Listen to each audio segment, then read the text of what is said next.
Terdapat faktor-faktor spesifik yang mempengaruhi daya tarik interpersonal. Beberapa determinan penting yakni kedekatan, keakraban, dan kemiripan. 1. Kedekatan. Mungkin prediktor terbaik dari apakah dua orang akan menjadi kawan adalah seberapa dekat tempat tinggal mereka.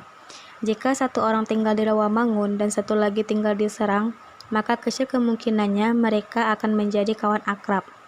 Namun, jika dua orang tinggal terpisah sejauh 10 km, maka kecil kemungkinan mereka akan menjadi sahabat ketimbang mereka tinggal bersebelahan. Kedekatan adalah kekuatan utama dalam daya tarik interpersonal. Tentu saja ada pengecualian dalam koneksi kedekatan. Terkadang, walau kita mengevaluasi berulang-ulang, kita tidak akan pernah bisa yakin bahwa seorang kawan kita yang kasar adalah orang yang baik, dan juga bahwa adik kita yang bandel adalah malaikat kecil yang menyenangkan. Kedekatan kemungkinan besar menciptakan daya tarik apabila orang-orangnya memiliki sikap dan tujuan yang sama. Jika ada permusuhan atau konflik antar orang, menambah kedekatan dan kontak justru mungkin menambah perasaan bermusuhan. Yang kedua, keakraban. Orang yang tinggal di dekat kita akan menjadi akrab dan hal itu dapat memperkuat rasa suka kita kepada orang itu. Tapi ada juga manusia yang mempunyai ketakutan berlebihan terhadap hal yang asing.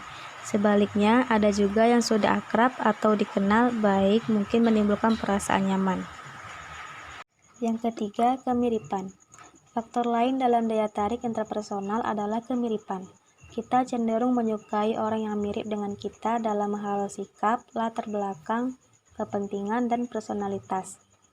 Arti penting dari kemiripan ini tidak hanya dalam bidang sikap saja, namun juga dalam bidang kemiripan dalam hal latar belakang, etnis, agama, pandangan politik, kelas sosial, pendidikan. Jenis-jenis hubungan interpersonal. 1. Hubungan keluarga. Hubungan keluarga merupakan hubungan interpersonal yang dibangun oleh orang-orang yang memiliki hubungan darah yang dihubungkan oleh tali perkawinan. Hubungan ini biasanya merupakan jenis hubungan interaksional atau interpersonal pertama yang dimiliki individu. Pihak-pihak yang termasuk dalam hubungan ini seperti suami, istri, kakak, adik, dan lain sebagainya. Yang kedua, hubungan persahabatan.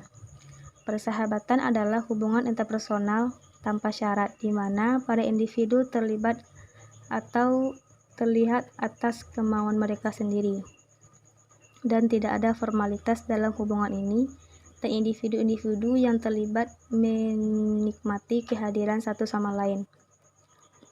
Seseorang hanya dapat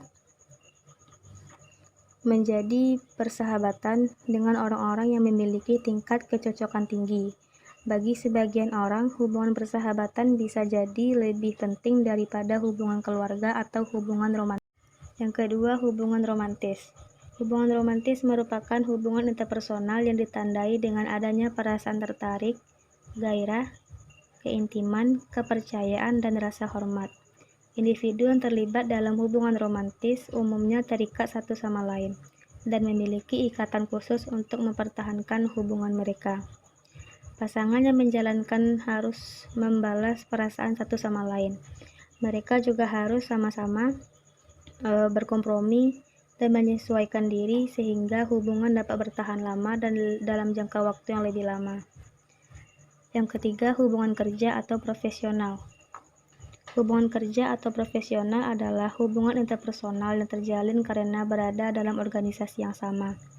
Individu yang terlibat di dalamnya bisa juga disebut dengan rekan kerja atau kolega. Hubungan ini terbentuk karena adanya tujuan yang sama. Sesama kolega atau rekan kerja bisa jadi saling menyukai atau sebaliknya. Yang keempat, hubungan platonik. Hubungan platonik ialah hubungan antara dua orang individu tanpa perasaan intim pada satu sama lain. Hubungan ini dapat ditemukan pada orang-orang yang berhubungan sebatas kenalan saja dan teman tanpa ada ketertarikan lebih dalam. Hubungan platonik bisa saja berkembang menjadi hubungan yang lebih intim seperti persahabatan atau hubungan romantis.